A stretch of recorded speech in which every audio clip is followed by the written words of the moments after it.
74 one day, 213 the other, and 117. What's happening with these ups and downs, these highs and lows that Mr. Pollock has had to face? I suppose if you mapped his blood pressure, it would very much be in sync with what South Africa have done with the bat.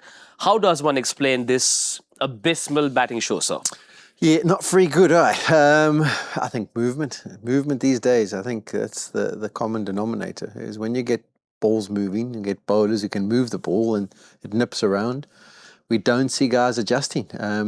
At the end of the day, if you go and look at the surface, you'd probably say, thanks to Pommy and thing for their pitch report, it sold us down the river. Pommy and Deep. Deep.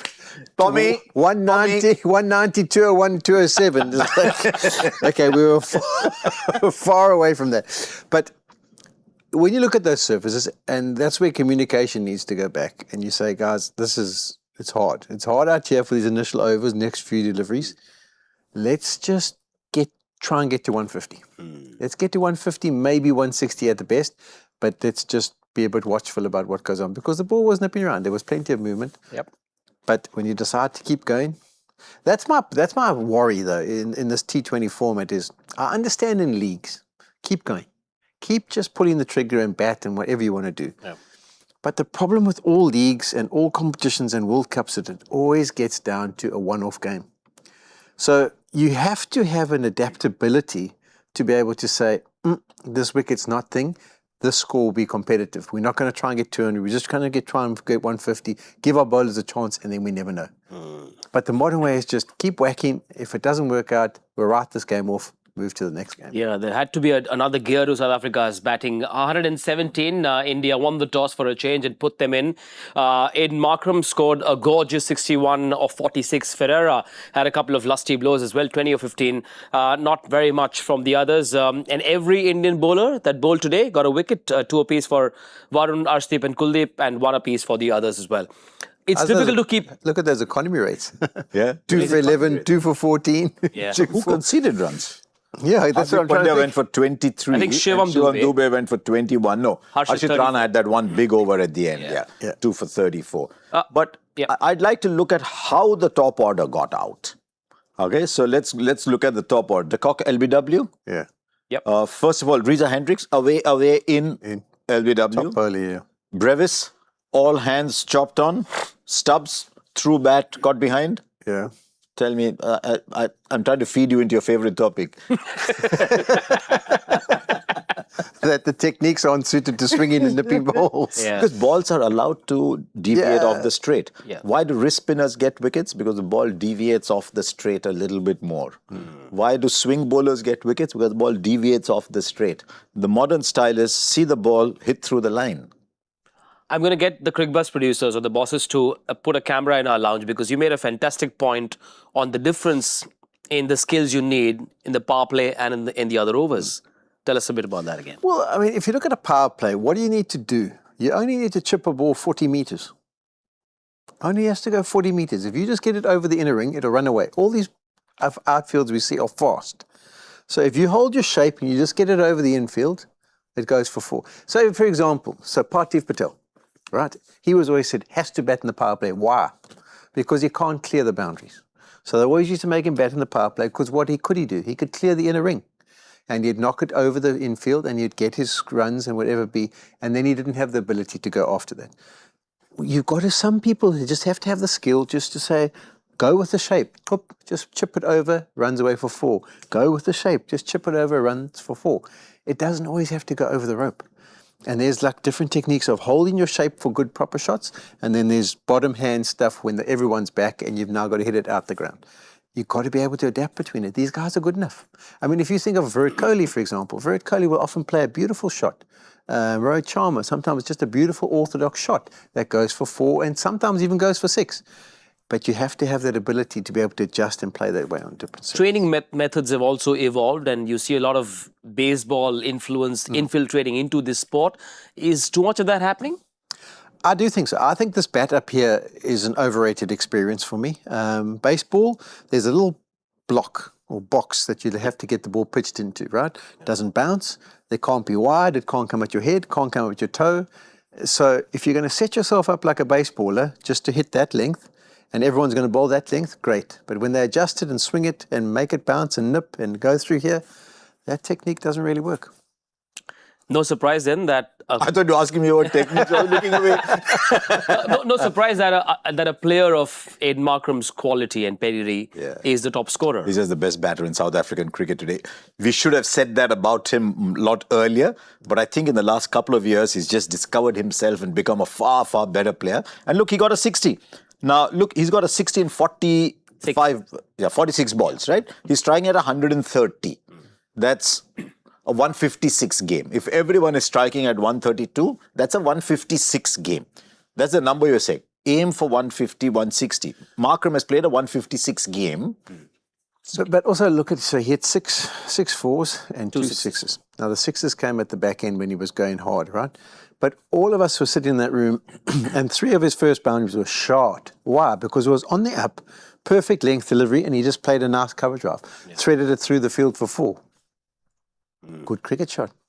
Sometimes you have to adapt and just play that way rather than the helter-skelter of the normal T20. Every purist watching this game will have secretly smiled saying the fundamentals are still relevant and will continue to be relevant regardless of the format. You're hosting, you're sitting there, and you don't like grammar. Speak a sentence with no grammar. No, cannot, sir. Definitely saying what might be doing for Mr. Basic grammar. I mean, these days, once you know basic grammar, then you take liberties with it, but you know basic grammar. Similarly, you know basic techniques, then when the time comes, you take liberties with it. But you have to be able to go back to basic grammar when you want to. I think that's what he's saying. I think also we often sit here and you say someone's struggling for form. And we say Suryakumar's struggling for form. What do we think? Oh, maybe he's not playing as much 4-day cricket, or maybe he's not playing as much 1-day cricket. Or some coaches will say, okay, well, let's go and have a normal net. I don't want you to play big shots. Just hit the ball, get down back to the basics. And it's that fundamentals that I'm talking about, going back to the basics of just playing normal cricket. Yeah. And then going once you're in. Back to basics, I suppose, was the mantra for Arshdeep, who struggled in that last game. And normal is special for Arshdeep Singh, isn't it? Normal service resumed today. But once again, a classical example of brilliant skills. So now what everyone says when the right-hander faces, right, is he's going to shape it back at you. His first 2 deliveries, what did he do? I'm different today. Yeah. I'm different today. That's me. Poof, wicket. Yeah. Brilliant skills, brilliant thought pattern. Skills to be able to do it. Back to basics. Wrist position, landing in the right area, getting swaying through the air. Fantastic. You know, with left-armers, Polly, always, everyone said, you go a little wide of the crease, the angle takes it away from the right-hander. Okay? And then God gives you the skill as a left-hander. It's natural you swing it back into the right-hander. What Arshdeep did today, Yash Dayal does that sometimes, but Arshdeep is very good, is he's swinging it away. It's not just the angle that's taking it away, it's just the swing that's taking it away, which is a fantastic skill. And what a great story it is, because he's now India's highest wicket taker, not only overall, but in the power play as well. He's gone past Bhuvneshwar Kumar. Acceptable, more than acceptable economy. What do you have in common? Economy? Swing bowler. Swing bowler, yep. Very much so. Shape. Quick learner. He didn't have a great time at the start of his career. He used to leak runs, but this is clearly a very improved version of Arshdeep, the most reliable T20 bowler, I suppose. Yeah, I mean, you learn your skills, you learn what's appropriate, you learn what's right on different surfaces, and you're not going to get it right. I mean, you look at the economy rate there. Bhuvi probably started when people weren't going as hard as they do now these days. Like everyone's coming swinging. In those days, there were probably guys some were swinging, some were being a bit watchful. But he's learned, and now he's become very good at it. You know, as I said, in South Africa, the 2 tours that he was unbelievable on our conditions. Yeah. And on these conditions, which are harder to bowl swing and seam, he's been fantastic. So, I mean, he's a fantastic find. I mean, to think that we actually sit here and say, well, actually, he might not play if they decide to go with a certain combination. Scary thought. It also, I suppose, takes the pressure off Bumrah. I mean, if he's having a bad day, you know you can rely on Arshdeep, put the new ball. Offers the captain and the coach another option as well? Possibly, though I suspect there are some people who want to be seen as, I'm the guy who does it all. I don't know Bumrah well enough to know if he's that kind of bowler saying, no, go and get stuff, it's me. Yeah. A lot of people thrive in situations like those, but of course, Bumrah can have a bad day too. He had a bad day the other day. He kept missing his Yorkers. Bumrah has has spoilt us into thinking that whenever he wants, the Yorker is there on demand. Is that as tough as ball to bowl? Yeah, it is. The Yorker? Particularly, I mean, those conditions, where it was getting dewy. Yeah. So once it's getting dewy, that delivery is hard. You can whack it into the deck and that's fine. You won't actually make a mistake. But to go fuller, you end up bowling full tosses because it kind of just slips out without that last bit of control. Harsha, But both of those two, I mean, what I'm trying to say is that you look at match winners. From a batting perspective, you'll pick your 6 or 7 best match winners who can bat. In that T20 World Cup, if you've got the combination of Bumrah and Arshdeep, in 4 overs, they can win your match. Just like we've seen today. I mean, Harshad Rana stepped up. The game was won.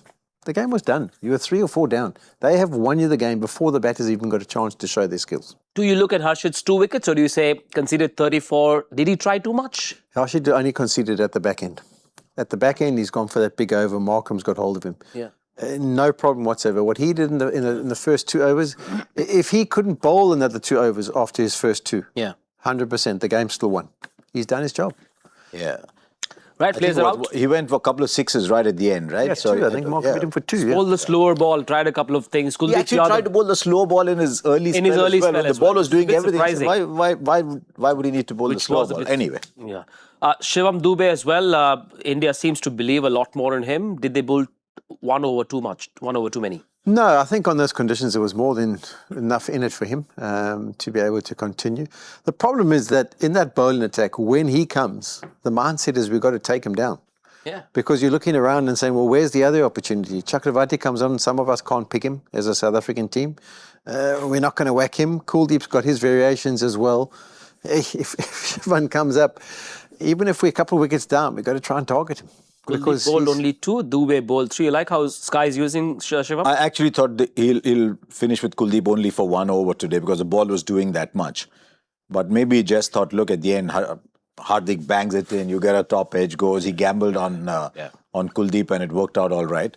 The 1 extra over to Shivam Dubey, a couple of reasons. One, it was going as Polly said for him. Also, I think they're trying to give him confidence as a bowler, saying on the big day, look, if you need to bowl, you've got all those overs behind you. You've got those different situations behind you. Remember, Asia Cup finally bowls 2 overs with the new ball. So I think they're just trying to give him confidence so that he'll be seen as that seam bowling all-rounder. They wouldn't have bowled Kuldeep if Markram was still there. Yeah. The fact that it was Much better player of 9 and 10 and 11 was still to come, this stuff does for them.